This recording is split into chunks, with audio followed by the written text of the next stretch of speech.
Hi అండి. ఈరోజైతే నేను రసం చేయబోతున్నాను. రసం వీడియో రెసిపీ చెప్పమని ఒకరైతే నాకు కామెంట్ చేస్తున్నారు రెగ్యులర్గా. రసంకి మెయిన్ రసం పౌడర్ ఇంపార్టెంట్. ఇది నేను ఇంట్లోనే మేకింగ్ చేస్తాను. ప్రాసెస్ చూద్దాం. ఫస్ట్ అయితే నేను మిక్సీ జార్ తీసుకున్నాను. అందులో 1 స్పూన్ మిరియాలు, 1 స్పూన్ జీలకర్ర, 1/2 టీ స్పూన్ మెంతులు, 2 స్పూన్లు ధనియాలు, ఒక 3 ఎండుమిర్చి, 4 వెల్లుల్లి రెబ్బలు వేసి మిక్సీ పట్టుకోవాలి. ఈ విధంగా ఈ పౌడర్ని కాసేపు పక్కన పెట్టుకుందాం. ఇప్పుడు నేను రసం చేయడానికి కావాల్సినంత వాటర్ తీసుకొని దానికి తగినంత చింతపండు అండ్ ఒక టమాటో బాగా పిసుక్కోవాలి. నెక్స్ట్ దీంట్లోని కొంచెం పసుపు, సాల్ట్ కూడా వేసుకొని స్టవ్ మీద పెట్టి కాసేపు మరగనివ్వాలి. నా వీడియోస్ ని వాచ్ చేస్తున్నారు కానీ ఎవరు లైక్ చేయడం లేదు ఫ్రెండ్స్. ప్లీజ్ నాకు సపోర్ట్ చేయండి ఫ్రెండ్స్. మీరు సపోర్ట్ చేయాలనుకుంటే నాకు ఒక లైక్, ఒక సబ్స్క్రైబ్, ఒక షేర్ చేయండి చాలు. ఈ రెసిపీని మీరు కూడా మీ ఇంట్లో ఒకసారి ట్రై చేసి మీకు ఎలా వచ్చింది అనేది నాకు కామెంట్ చేయండి. చూస్తున్నారు కదా మన రసం బాగా మరుగుతుంది. ఈ టైంలో కొంచెం కొత్తిమీర కూడా వేస్తే మంచి స్మెల్ వస్తుంది అనమాట. రసం పక్కన పెట్టుకొని తాలింపు వేసుకోవాలి.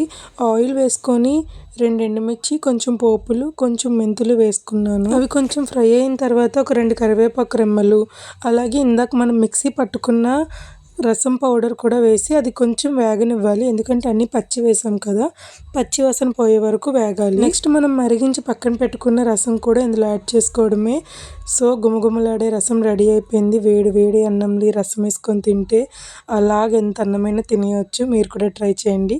Bye bye.